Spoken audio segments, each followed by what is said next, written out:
이제 출애굽이 진짜 얼마 안 남았습니다. 바로 코앞이에요.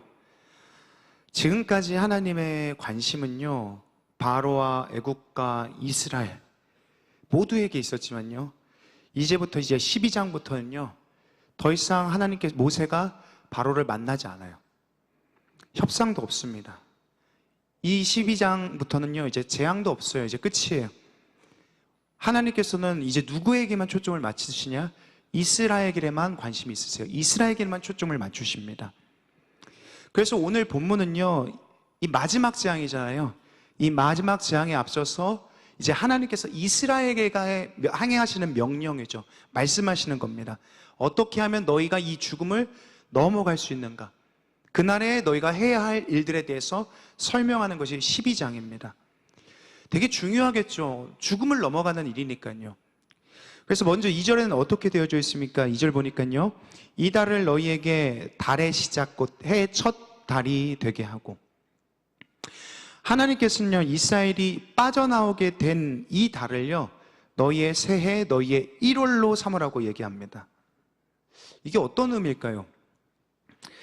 당시에 노예였던 이스라엘 사람들을 한번 좀 생각해 봤으면 좋겠습니다. 이 사람들이요, 어떤 날짜, 어떤 기념일, 이런 것들이 중요했던 사람일까요?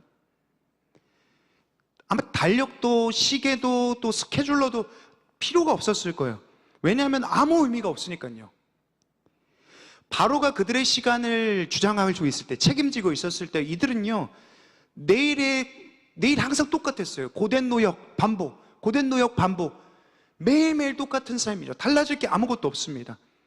새해라고 해서 달라질까요? 새해니까 다이어트 좀 해야지. 새해니까 나 책 좀 읽어야지. 새해니까 올해는 좀 자격증 좀 따야지. 막 이랬던 노예였을까요? 아니, 그런 게 없죠. 매일 똑같아요. 반복되죠. 매일매일이요. 그러니까 이들은 날짜에 대해서, 달력에 대해서 무감각할 수밖에 없죠. 내일은 그냥 똑같은 아무 날도 아닌 거예요. 그런데 이제 하나님께서 이들의 시간을 맡으시기로 하셨죠. 책임지시기로 하셨습니다. 그래서 이들에게 어떤 걸 주시죠? 어떤 한 날을 주시는 거예요. 영원히 기억할 한 날. 이 날이 처음으로 이들에게 다른 내일인 거예요. 어떤 느낌일까요? 군대 전역하면은 좀 이런 느낌이 좀 와닿을까요? 그죠? 군 전역하면은 자유다. 저는 사실 그게 좀 안 느껴져요. 왜냐하면 저는 좀 특수한 부대에서 나왔거든요. 출퇴근을 했어요, 저는. 그래서 그게 잘 모르겠어요. 맨날 집에 왔다 갔다 하고 동사무소 밥 먹고 그러니까요. 잘 모르겠는데 아마 이제 군대 갔다 오신 분들은 느낄 거예요. 그죠? 내일이 새로운 날이죠. 뭐든지 할 수 있을 것 같은 그런 느낌이잖아요. 아마 이스라엘 백성들도 그랬을 거예요. 400년 동안 노예였으니까요. 드디어 의미 있는 내일이죠. 그래서 이들에게 있어서 이 날, 이들이 죽음을 건너간 이 날이 새해가 되게 하셨대요. 첫날이 되게 하십니다. 너희의 삶이 새롭게 되었다는 그런 의미죠. 그리고 이제 이어서요, 구체적인 명령을 하십니다. 이 날에 뭘 해야 되는지 3절 우리 같이 한번 읽어봤으면 좋겠습니다. 함께 읽겠습니다. 너희는 이스라엘 온 회중에게 말하여 이르라. 이달 열흘에 너희 각자가 어린 양을 취할지니 각 가족대로 그 식구를 위하여 어린 양을 취하되, 이달 열흘에 너희 각자가 어린 양을 취하라. 그러니까 이달 열흘이니까요, 우리 달력으로 치면 1월 10일이죠. 그렇죠? 새해라고 했으니까요, 1월 10일에 뭘 하라고 해요? 어린 양을 픽하라는 겁니다. 취하라는 게 그냥 이렇게 마시라는 게 아니라 픽하라는 겁니다. 근데 여기서 말씀하시는 이 어린 양에 대해서요, 이 픽하는 어린 양이요, 구체적인 조건이 나와 있습니다. 5절인데요, 제가 읽어드릴게요. 너희 어린 양은 흠없고 1년 된 수컷으로 하되 양이나 염소 중에서 취하고, 히브리 원문으로 보면 이렇게 되어 있어요. 이 순서로 되어 있습니다. 어린 양, 흠없음, 수컷, 1년 된 것. 아마 이 순서는요, 중요도였을 겁니다. 이 양을 선택할 때 어린 양이어야 되고, 흠이 없어야 되고, 수컷이어야 되고, 1년 된 것. 가장 중요한 순서대로 나열했을 겁니다. 그런데 굳이 이렇게 구체적으로 양의 기준을 정하신 이유가 뭐였을까요? 하나님이 그러니까 이 양 투뿔 한우 같이, 최상급 와규 같이 그런 좋은 재물을 선별하기 위해서, 좋은 음식을 먹게 하기 위해서 이 어린 양을 피카라고 한 걸까요? 이렇게 특별한 기준을 가지고요? 아니죠. 이것은요, 사람의 기준이 아니라 하나님의 기준이에요. 아무 양이 아니라 그냥 아무나 양 데리고 와가지고 그냥 빌빌대리는 애 데리고 와가지고 잡으라는 게 아니라요, 여호와께서 정한 기준대로 원하신다는 겁니다. 기준에 완전하고 흠없는 양을 찾아서 따라라. 왠지 모르겠어요. 그거야, 그 양이야, 그거를 선택해라 라고 말씀하시는 거죠. 그런데 6절을 보니까요, 이렇게 되어 있습니다. 이달 열 나흘날까지 간직하였다가 해질 때에 이스라엘 회중이 그 양을 잡아라. 이 어린 양을 어떻게 하라고 해요? 바로 잡지 않습니다. 1월 10일에 양을 데리고 있죠. 그리고 나서 4일이 지납니다. 1월 14일 저녁 되는 그날에 잡아서 먹으라는 거예요. 바로 그리고 이날이 6월절입니다. 죽음이 넘어간 날이죠. 자, 그렇다면 왜 나흘의 시간을 두셨을까요? 양 바로 잡아먹으면 좋잖아요. 계속 막 울었을 거 아니에요. 엄마한테 가고 싶다고. 어린 양이니까요. 매매 그러지 않았을까요? 그죠? 얘는 따로 빼가지고 묶어놨을 거잖아요. 계속 시끄럽게 막 우는데 왜 나흘의 시간을 주셨을까? 학자들은 여기에 대해서 여러 가지 의견을 냅니다. 어린 양을 먹을 때 그냥 먹지 않고 구워 먹어야 되거든요. 근데 내장도 구워 먹어야 돼요. 그러니까 어린 양을 굶기는 거예요. 속을 다 비워서 그냥 내장도 깨끗하게 먹으라고. 뭐 그런 의견도 있고요. 두 번째는 이 기간이 어린 양에게 흠이 있는지 없는지 철저하게 검사하는 시간이다라고 하는 학자들도 있습니다. 근데 누구도 정확한 이유는 몰라요. 성경에 안 나와 있으니까요. 하지만요, 뭐 이런 거 아니었을까 생각해요. 유목민들에게 있었어요. 가축은요, 가족이었습니다.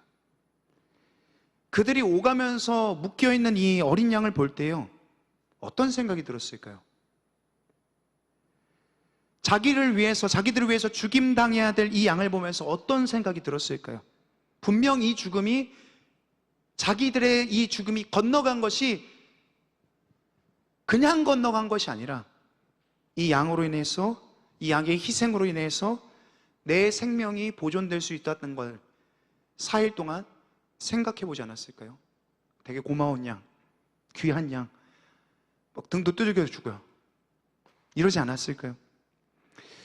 어쨌든요, 그러고 나서 그들이 잡은 이 양의 피를요, 문에다가 바릅니다. 좌우 문설주 그리고 임방에다가 바릅니다. 그 이유가 13절에 나오는데요, 내가 애굽 땅을 칠 때에 그 피가 너희가 사는 집에 있어서 너희를 위하여 표적이 될지라. 내가 피를 볼 때에 너희를 넘어가리니 재앙이 너희에게 내려 멸하지 아니하리라. 어떤 겁니까? 피를 보고 내가 넘어간다. 하나님께서 피를 보고 넘어가신다는 거죠. 애굽에 내려진 재앙, 이날 이 피를 보고, 문에 달려진 피를 보고서 재앙에서 넘어가게 될 것이다. 그래서 이날을요, 이렇게 부르는 거죠. 넘을 유에 넘을 월자를 써서 유월절, 넘어가고 넘어갔다, 이런 얘기를 하는 겁니다. 영어로는 패스오버라고 합니다. 죽음이 넘어간 날. 그리고 나서 그 다음 이제 8절부터는요, 그날 밤, 이제 6월절 날이죠. 죽음이 임한 그날이죠. 14일 밤에 그들이 하게 될 식사에 대해서 이제 설명하기 시작합니다. 되게 장황하잖아요. 막 이 하루에 대해서 계속해서 설명하고 있어요. 8절, 9절 우리 같이 한번 좀 읽어봤으면 좋겠습니다. 함께 읽겠습니다. 그 밤에 그 고기를 불에 구워 무교병과 쓴 나물과 아울러 먹되 날 것으로나 물에 삶아서 먹지 말고 머리와 다리와 내장을 다 불에 구워 먹고. 어떻게 먹으라고 합니까? 이제 먹는 방법도 알려주시죠. 육회 안 돼요. 육사심이 안 돼요. 수육 안 돼요. 그냥 어떻게 먹으라고요? 잡은 양고기는 무조건 불에다가 구워 먹으라는 겁니다. 여러분, 불에 구워 먹으면 어때요? 맛있죠? 그죠? 불향 나잖아요. 하나님께서 불향 나라고 불에 구워 먹으라고 하셨을까요? 그건 아닌 것 같아요. 보통 이들의 요리 방식은요, 양을 요리할 때 냄비에다가 끓여 먹습니다. 냄비에서 요리를 해요. 근데 굽는 것은요, 한 가지 특징이 있죠. 도구가 필요 없어요. 양 잡아서 불에다 올려놔요. 꼬챙이 깨가지고요. 그러면 고기를 가장 쉽게, 가장 빨리 먹을 수 있는 방법이 구워 먹는 방법입니다. 도구도 필요 없이요. 또 이 구운 고기를요, 어떻게 먹냐면요, 무교병이랑 쓴나물이랑 같이 싸서 먹으래요. 쌈 싸가지고. 무교병은 어떤 것이냐면요, 이스라엘 떡 같은 빵입니다. 보통 떡은요, 빵을 부풀게 하기 위해서 누룩이라는 걸 넣거든요. 근데 이번에는 아니에요. 이날에는 누룩을 넣지 않아요. 이 무교병은요, 이들이 가장 쉽게, 가장 빠르게 떡을 만들어낼 수 있는 방법이었습니다. 심지어 어떻게 먹으라도 이야기했죠. 쌈 싸 먹으라는 거잖아요. 무교병에다가요. 11절에 보니까요, 먹는 자세도 얘기를 해줍니다. 같이 한번 읽어볼까요? 너희는 그것을 이렇게 먹을지니 허리에 띠를 띠고 발에 신을 신고 손에 지팡이를 잡고 급히 먹어라. 이것이 여호와의 유월절이니라. 허리에 띠를 띠고 발에 신을 신고 손에 지팡이를 잡고, 어떤 장면을 떠올리면 되냐면요, 마치 이런 거죠. 늦잠 잤어요. 아침에 회사, 학교, 학원 가야 되는데 늦잠 잤습니다. 막 정신없어요. 막 뛰어다녀요. 막 머리도 못 말리고 막 가려고 해요. 근데 엄마가 뭐래요? 밥 먹고 가, 이렇게 얘기를 해요. 그럼 어떻게 해요? 신발장에 가가지고 거기서 이제 현관에서 뭔가 우물우물 씻고 있는 거죠. 마치 그런 장면이에요. 오늘 이스라엘 사람들이요, 신발 신고 허리에 띠를 두르고, 허리에 띠를 두른다는 것은요, 그들의 옷들이 마치 이렇게 롱치마 같은 옷이었거든요. 남자든 여자든요. 펑퍼짐한 옷이었기 때문에 만약에 전쟁에 나가거나 달리기를 하거나 어떤 여행을 한다거나 할 때는 반드시 띠를 두르고 갔어야 했습니다. 허리에 띠를 띠고, 그리고 지팡이를 잡고 이 식사에 임하라는 거예요. 여러분, 지금 8절부터 11절까지 이 식사에 관한 명령들을 하고 계시는데요, 이 명령들이 어떤 느낌이 드십니까? 그냥 음식을 단지 먹는 것의 의미가 아니죠. 어떤 상징이잖아요. 어떤 나타냄이 있는 거잖아요. 오늘 출애굽기 12장은요, 이 먹음에 대해서, 이 음식을 먹는 것에 대해서 이런 이야기를 하고 있습니다. 시급함입니다. 급히 먹으라는 거예요. 빨리 먹으라는 겁니다. 준비되어 있으라는 거죠. 오늘 여기 급히 먹으라는 단어에 급히에 해당한 단어는 히파존이라는 히브리어인데 황급함이라는 의미도 있지만요, 또 다른 의미는 두려움입니다. 어떻게 먹으라는 거예요? 황급히 먹지만 두려워하면서 먹으래요. 왜 그렇습니까? 이스라엘 자손들이 이 밥을 먹을 때, 이 식사를 하고 있을 때 왜 두려움으로 떨었어야 했습니까? 생각해봐요. 바깥을요, 바깥에서는 어떤 일들이 있어요? 곡소리가 들리죠. 어저께 저 진짜 제가 오늘 새벽에 4시 반에 일어나가지고 새벽 예배를 왔는데, 어제 제가 자려고 한 12시쯤 누웠어요. 근데 저희 집이 3층이거든요. 저희 1층에 밑에 보면 무슨 가게가 있어요. 라면집, 무인 가게집, 라면 가게집이 있는데, 자려고 누웠는데 이런 소리가 들리는 거예요. 그래서 저는 잘못 들었는 줄 알았어요. 환청인 줄 알았어요. 그래서 다시 잠들려고 하는데 누가 야 이런 소리가 들려요. 그래서 정신 나가지고 밖에 봤더니 어떤 여자분이 밖에서 소리를 지르는데 쌍욕을 하면서 소리를 지르시는 거예요. 야, 개! 뭐 이러면서요. 막, 야, 이러면서요. 그러면서 막 울어요. 3층에 있다가 내려갔어요. 1층에 가니까 그 라면 가게 집에 들어가서 그 여자분이 혼자서 벽을 막 때리면서 막 치면서 야! 이러고 있는 거예요. 저 너무 무서웠어요. 저 12시 반이었거든요. 가게를 갔는데 이렇게 보고 이렇게 했어요. 왜냐면은 뭐 들고 있을까? 칼 같은 거 들고 있을까 봐. 그래서 어제 경찰서에 전화했어요. 112 전화해서 여기 막 소리 질러요. 저 잠도 못 자겠어요. 이렇게 전화를 해가지고 경찰분이 몇 분이 오셨냐? 4분 5분 오셨더라고요. 5명이 와서 이분 데리고 가셨어요. 그때부터 잠을 못 잤어요. 한 2시쯤 잠잤나? 2시간 자고 왔습니다. 오늘 이스라엘 자손들이 왜 두려웠을까요? 왜 급히 먹었어야 됐을까요? 곡소리가 들렸으니까요. 이날 애굽에 있는 모든 장자된 처음 난 것들이 다 죽었죠. 집집마다 부르짖고 있습니다. 그런데 이스라엘의 집은요, 아무 일도 없어요. 여기서 오늘 나타내는 것은요, 성경이 말하고자 하는 것은 그들의 태도입니다. 어떤 태도로 먹어야 하는가? 이건 축하잔치가 아니라는 거예요. 이 5월절은요, 환호하고 술잔을 기울이고 덕담을 나누면서 와 우리 고생했어 이런 얘기가 아니라는 거예요. 이스라엘은요, 자신들의 집 밖에서 벌어지는 그 고통을 보면서, 그 부르짖음을 들으면서 하나님이 없었다면 그것이 그들의 것임을, 그들의 부르짖음인 것을 기억해야 했죠. 그렇기에 이들은 두려운 마음으로 먹는 거예요.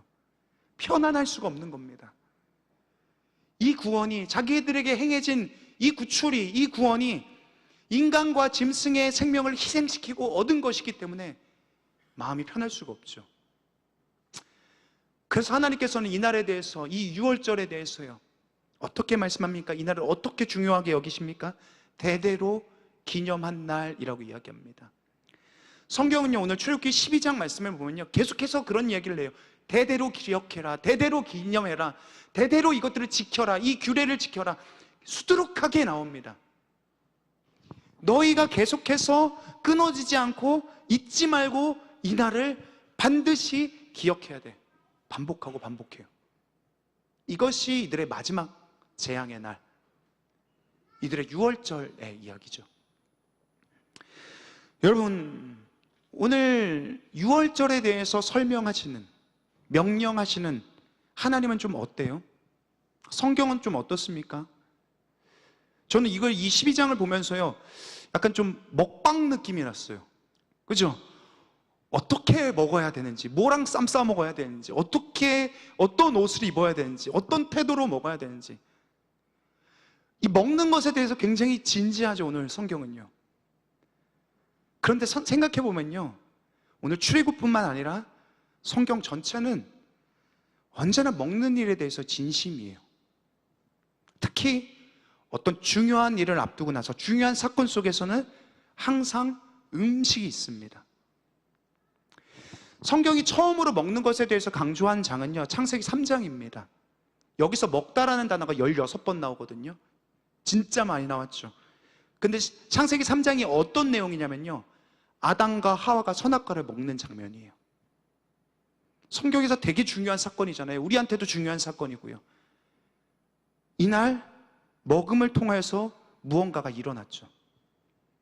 또 오늘 본문인 출애굽기 12장에서도요, 4절부터 보면 먹다라는 단어를 13번 씁니다. 이날에 이 엄청난 탈출에 있어서 이스라엘이 했어야 되는 건요, 뭐예요? 문설주에 피 바르고 먹는 거였어요. 끝이죠. 진짜 간단했어요. 자, 생각해봐요. 성경은 왜 음식을 말할까요? 왜 음식에 대해서 강조할까요? 왜 그렇습니까? 여러분, 여행을 가보셨죠? 여행 계획도 짜봤을 거고요, 또 해외여행도 가봤을 겁니다. 여행 가게 되면요, 여러분은 뭐부터 짭니까? 저는 P 성향이거든요. 보통 무계획으로 가요. 그래서 저는 무조건, 그러니까 뭘 정하냐면은, 뭐 계획 1시에 뭐하고 이런 거 저랑 진짜 안 어울려요. 전 극피예요. 그래서 어떻게 하냐면요, 무조건 뭐부터 하냐? 맛집부터 찾아요. 가서 뭘 먹을지만 생각해요. 저는 먹는 일에 대해서 항상 진심입니다. 먹는 것이 제일 중요해요. 그걸 중심으로 계획을 짜요. 왜냐하면요, 저는 저희 아내와 다른 게 사진 찍는 걸 별로 안 좋아하거든요. 아내는 이쁜 거 보면, 좋은 장소 가면은 사진을 찍는데 저는 그게 잘 이해가 안 돼요. 저 그냥 눈으로 보는 게 더 좋거든요. 근데 시간이 지나면요, 눈으로 봤던 것들은 잘 기억이 안 나더라고. 어땠는지, 어떤 느낌이었는지, 어떤 감동이었는지 생각이 안 나요.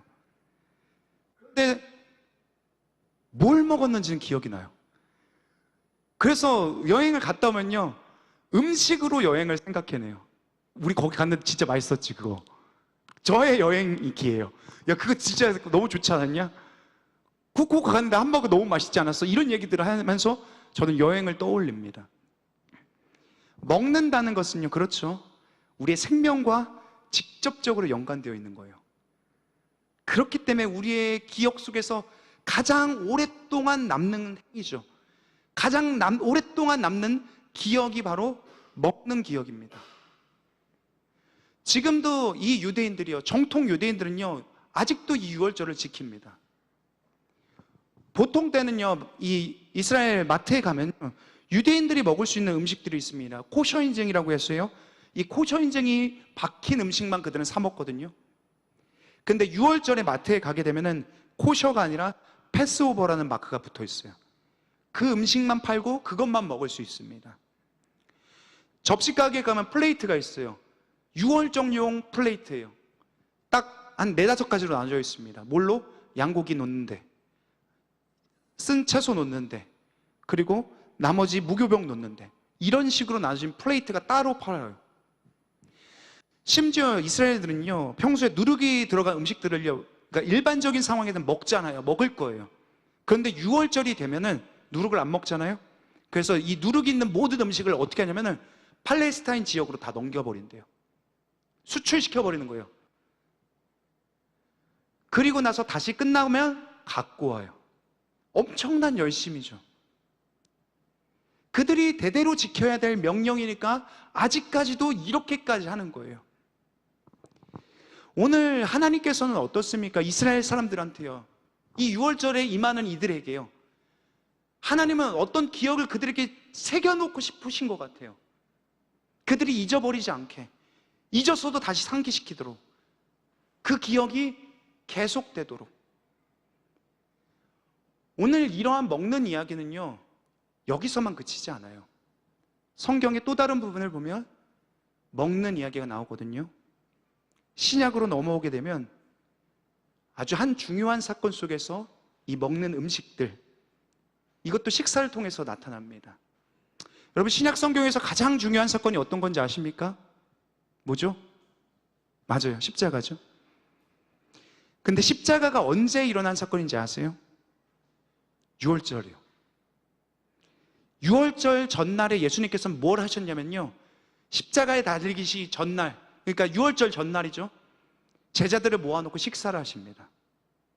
혹시 여러분 그 그림 아십니까? 레오나르도 다빈치가 그린 최후의 만찬이란 그림이죠. 그 그림이 그날 밤의 식사 장면이에요. 6월절 식사 양식과 똑같이 해요. 예수님은 제자들과 함께 떡을 먹었고요, 그리고 포도주를 마셨습니다. 그러면서 예수께서는 이날 그들이 먹었던 떡과 포도주를 보면서 이 떡이 바로 나야, 내 살이야, 이 잔이 바로 내 피야, 이런 얘기를 합니다. 그래서 이 당시에 로마인들은요, 이것을 문자 그대로 해석해서 기독교인들이 실제로 인육을 먹었다라고 오해하고 그들을 핍박하기도 했습니다. 근데 그런 끔찍한 이야기가 아니에요. 오늘 예수가 하신 말은 어떤 의미입니까? 이 떡이 나의 몸이야, 이 잔이 나의 피야, 이게 무슨 의미예요? 내가 6월절에 너희가 먹어야 되는 그 양이야. 너희가 6월절에 잡아야 되는 그 양이 바로 나야. 너희가 지금 그걸 먹고 있어. 그래서 초대교회는요, 그들이 이 예수라는 양을 먹고 그의 희생을 통해서 자기가 생명을 얻은 것이라고 믿었습니다. 이 믿음을 가지고 있는 우리도요, 더 이상 우린 6월절을 지키지 않죠. 코셔나 패스오버 음식 안 먹어도 돼요. 대신 우리는 이날 예수께서 제자들과 나눴던 성찬을 하죠. 성찬 알죠? 1년에 우리는 2번 정도 합니다. 우리 교회는요. 어떤 교회들은 매주 하는 교회들도 있어요.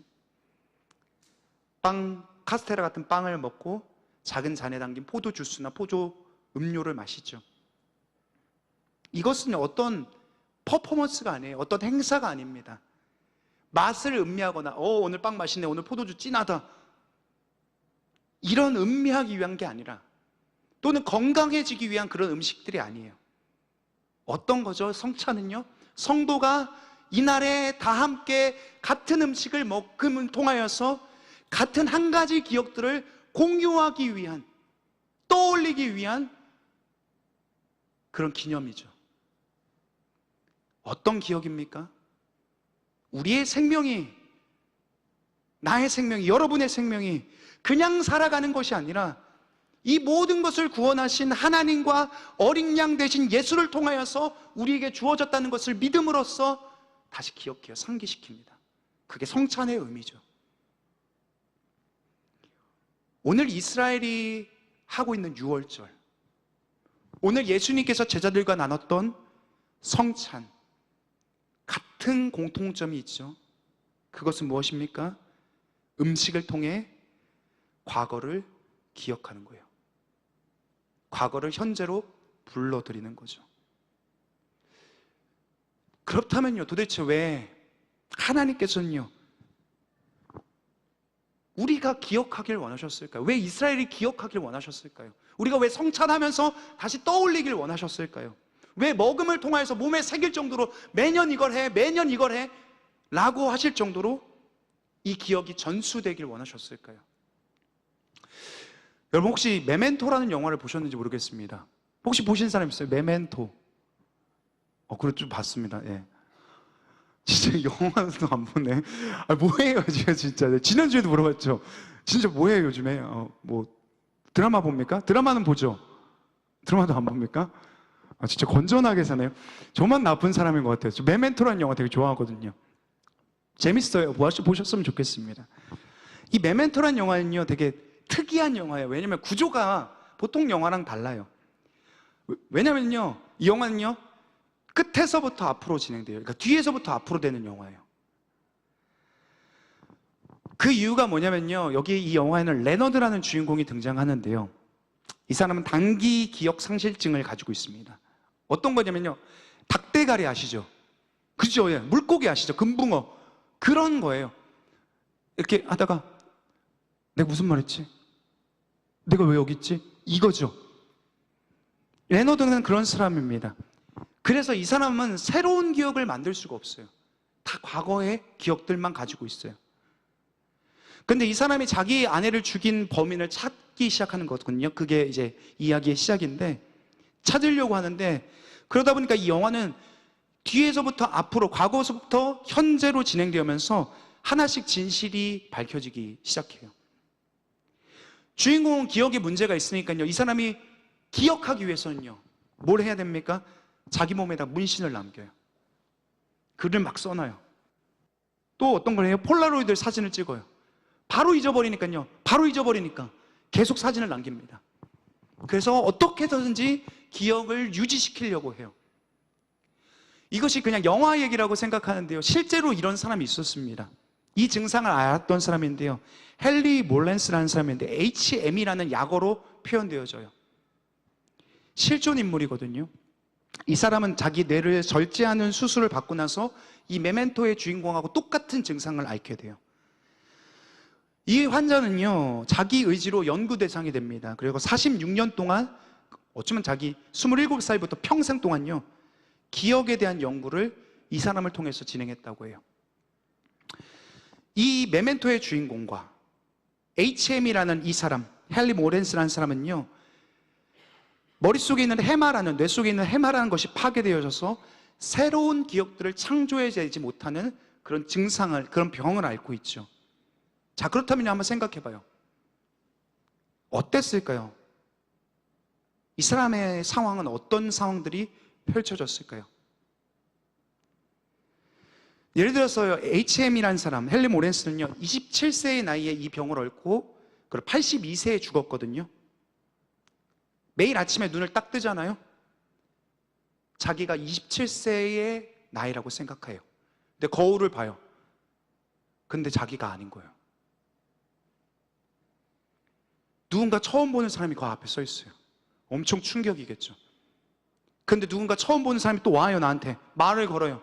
근데 실제로 이 말 건 사람은 누구예요? 수십 년 동안 함께 실험을 진행하고 있는 연구원이죠. 근데 모르는 사람이에요. 게다가 현재 본인이 이 처한 상황에 대해서 이 사람이 와서 매일 똑같은 설명을 해요. 그리고 나서 이 사람은, 헨리 모렌스는 또 맨날 충격을 받아요. 매일 충격을 받습니다. 그리고 이것이 죽을 때까지 반복돼요. 이 사람은 뭐예요? 27세까지의 기억밖에 없어요. 무슨 얘기입니까? 만일 우리에게 기억이 없다면요, 우리는 평생을 현재에 갇히는 저주 속에 살아가요. 현재에 갇히는 저주. 그냥 오늘만 생각하고 잊어버려요. 없어져요. 남기지 않으면 다 사라져버립니다. 신앙 속에서도 마찬가지예요. 우리가 기억이 없다면요, 하나님께서 내게 행하신 과거의 일들을 기억하지 못하면 우리의 신앙도 어때요? 오늘의 가치는 저주에 빠져요. 오직 오늘의 나만 생각해요. 오직 오늘의 나의 상태, 오직 오늘의 나의 모습, 오직 오늘의 나의 영적인 부분들. 그래서 이스라엘 백성들에게 있어서 기억이란 것은 어떤 거냐면요, 그들을 구원해 주신 하나님을 떠올리는 기억이기도 했지만요, 어떤 거예요? 또 한 가지 기억은, 그들이 기억해야 할 것은 그들이 더 이상 노예가 아니라는 것을 알게 해주는 기억이었어요.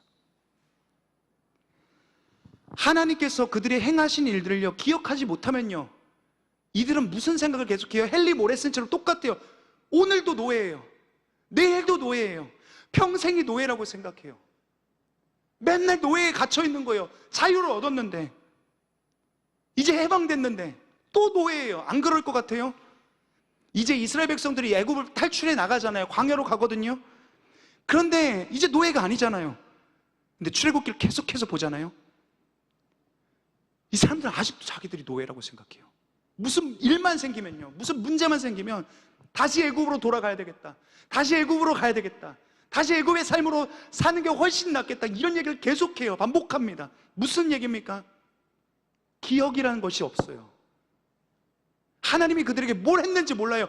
탈출했는데도 불구하고 계속 노예로 살아요. 죄인으로 살아요. 문제 있다고 생각해요. 그래서 우리한테 하나님은 이들에게 기억이 필요하다고 말씀하시는 거예요. 한 청년이 있어요. 오랫동안 교회를 다녔거든요. 분명 자기가 하나님이 살아 계신다는 것을 알아요. 그런데 자기한테 믿음이 없다라고 생각해요. 왜냐하면은 하나님이 살아있다라고 알지만 그것과 별개로 자기 삶에 아무런 변화가 없어요. 여전히 반복되는 죄가 있고, 여전히 변하지 않는 자기 자신을 보면서 자기의 믿음이 의심하는 거예요. 나는 안 돼. 하나님을 나는 아직 믿지 못해. 그것 때문에 하나님 앞에 오는 게 고통스러워요. 어쩌면 이게 2000년 만의 이야기는 아니죠. 저도 그럴 때가 있거든요. 하나님께서 날 구원하셨다라고 하는데 과연 내가 하나님의 사람이 맞는가 의심될 때가 있어요. 때때로 저도 노예 같은 삶을 반복할 때가 있죠. 그럴 때 우리에게 필요한 것이 무엇이라고 성경은 말합니까? 기억하는 거예요. 하나님이 나를 구원하셨다는 것, 더 이상 내가 죄에 매여 있지 않다는 것, 자유하게 하셨다는 것을 기억하는 것이 필요하죠. 존 파이퍼라는 신학자는요, 자기 책에서 이런 글귀를 씁니다. 제가 한번 읽어드릴게요.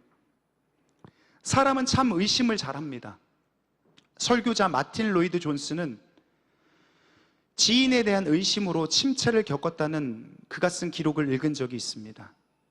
불신의 덫은 너무 유혹적이고 빠져나오기 힘듭니다. 친구를 신뢰하는 것은 그 친구의 어떠함을 신뢰하는 것입니다. 친구를 의심하게 될 때 그 친구가 원래 어떤 사람이었는지를 기억하는 것은 불신을 회복하는 데 큰 도움이 됩니다. 하나님을 향한 믿음도 그런 것 같습니다. 하나님께서는 수없이 이스라엘 사람들에게 종되었던 애굽 땅에서 구원하신 여호와를 기억하라고 말씀하셨습니다. 현재 삶 속에서도 힘들어하는 것은 사실 하나님의 선하심을 불신하고 현재 안 좋아 보이는 상황을 더 신뢰하기 때문입니다.